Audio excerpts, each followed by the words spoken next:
Picture Marcelo Bielsa, one of the most respected football minds on the planet. Two-time World Cup winners Uruguay under his command, sitting motionless on his Powerade box as 8 minutes of stoppage time tick away. And on the other side of the pitch, players dancing, defending like their lives depend on it, celebrating every clearance like a goal. A team from a cluster of 10 tiny islands in the middle of the Atlantic that most people watching could not find on a map. A nation of 500,000 people, smaller than the city of Bristol, taking points off a country that has won this entire tournament twice. The underdogs making history. That is the image of this World Cup. And it is FIFA's absolute worst nightmare because FIFA did this to themselves. So, let's talk about how the underdogs hijacked this tournament and why the people running it are quietly terrified. Start with why these tiny teams are even here, because that's where the irony begins. FIFA expanded the World Cup from 32 teams to 48. 12 groups of 4, 104 matches instead of 64. And the reason was never romance. It was money.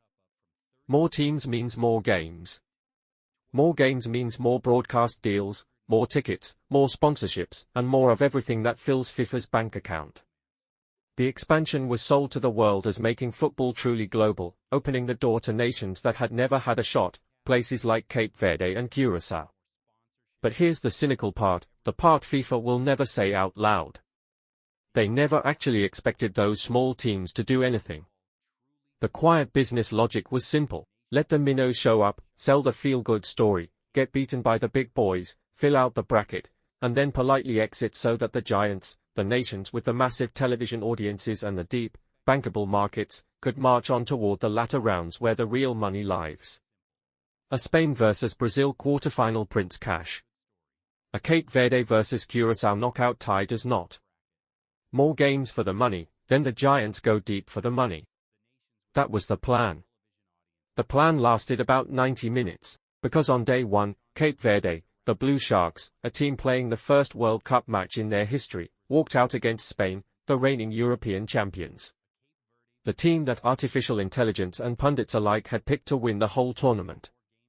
Pedri, Lamine Yamal, Rodri, a squad stacked with stars from Barcelona, Real Madrid, and Manchester City.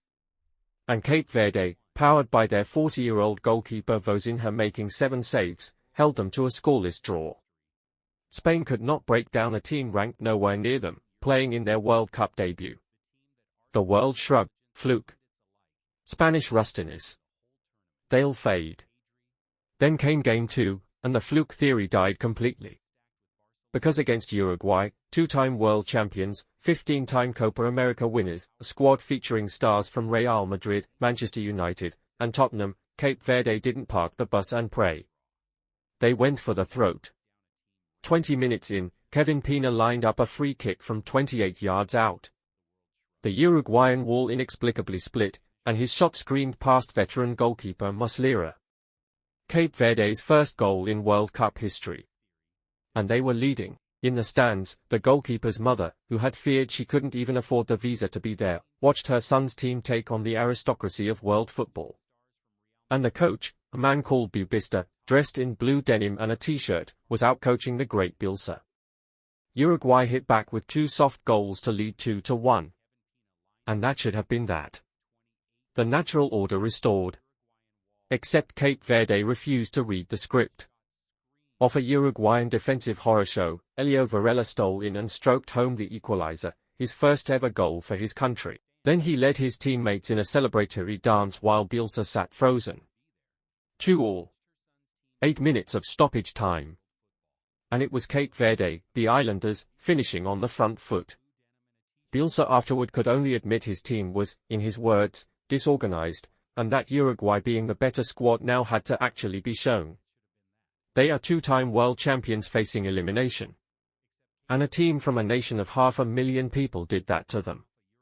So who even are these guys? Cape Verde is an archipelago of 10 islands 600 kilometers off the West African coast with a population of just over 500,000 and a diaspora of roughly the same size living in the United States, which is conveniently exactly where their group games are being played.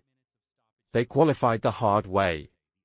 Opening with a draw against Angola, getting demolished 4-1 by Cameroon, and then winning 7 of their last 8 matches to finish top of their group above Cameroon, the 5-time African champions. Their squad is a beautiful patchwork of the diaspora, 26 players from 25 clubs in 14 countries, with more players born in Rotterdam than in their own capital. And now, after 2 games, a single win over Saudi Arabia would send them into the knockout rounds of a World Cup they had never even reached before. The story went from, nice to be here, turned into, can they survive the group? To, wait, how far can these guys actually go? And Cape Verde isn't even the only story. Because the other half of FIFA's nightmare is a team with the complete opposite journey. Curaçao, a Caribbean island of about 156,000 people off the coast of Venezuela. The smallest nation by population and land area ever to qualify for a World Cup in the tournament's 96-year history. To put that into perspective, the stadium hosting the final holds more than half of Curaçao's entire population. And in their opening match, they were annihilated 7-1 by Germany. For one glorious afternoon, that was the headline FIFA's critics had been waiting for. See? The 48-team format is a farce.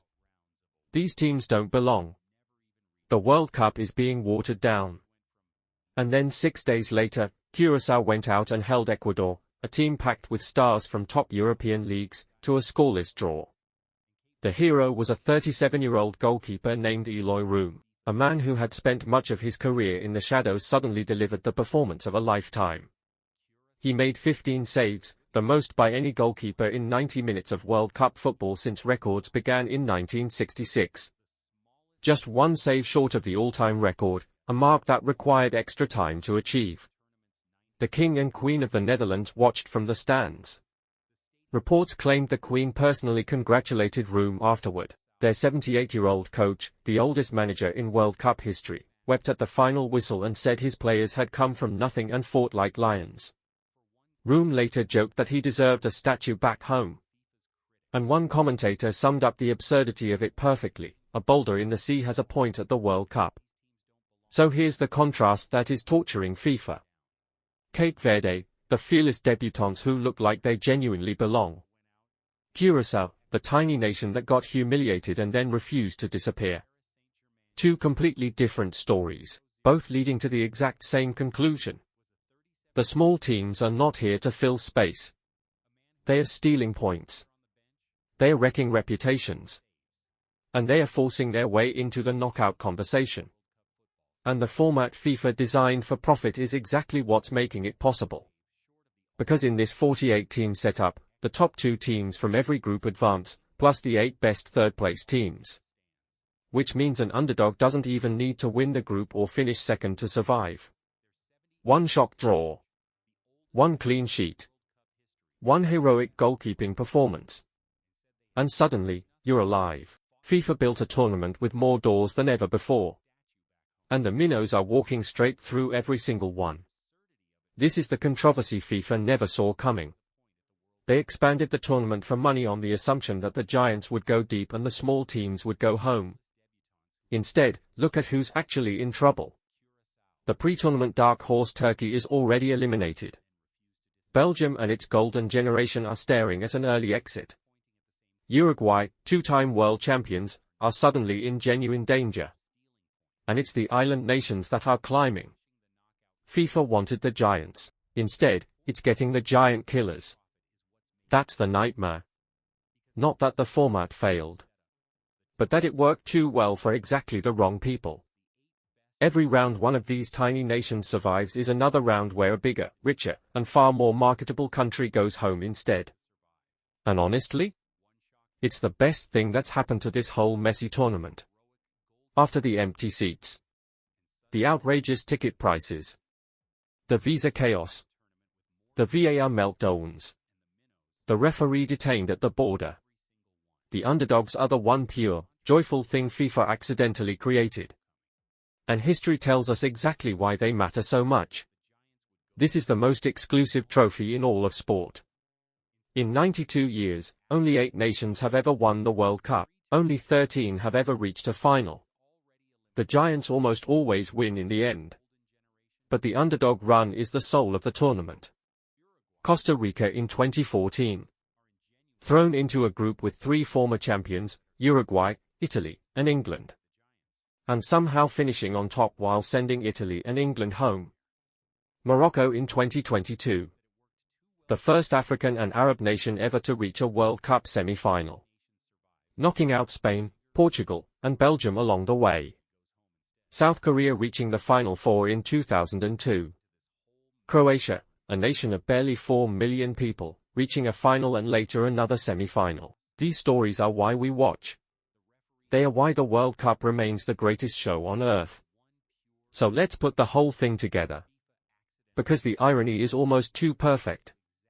FIFA built a bigger World Cup to squeeze more money out of the giants. And accidentally created the greatest stage for giant killers the tournament has ever seen. The very teams expected to fill space and quietly disappear are now stealing the spotlight and possibly stealing knockout places as well. Cape Verde. 500,000 people. Just 90 minutes away from the round of 32. Curaçao, a tiny island nation with a point on the board and a goalkeeper asking for a statue. And every step they take forward sends a bigger, wealthier, and more profitable nation packing its bags. That is FIFA's worst nightmare. And it might just be the best thing about this entire World Cup. So, who is your underdog? Are you backing the Blue Sharks all the way to the knockout rounds?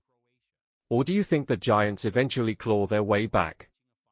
Let me know in the comments. And subscribe for World Cup coverage that roots for the little guy while following the money at the same time.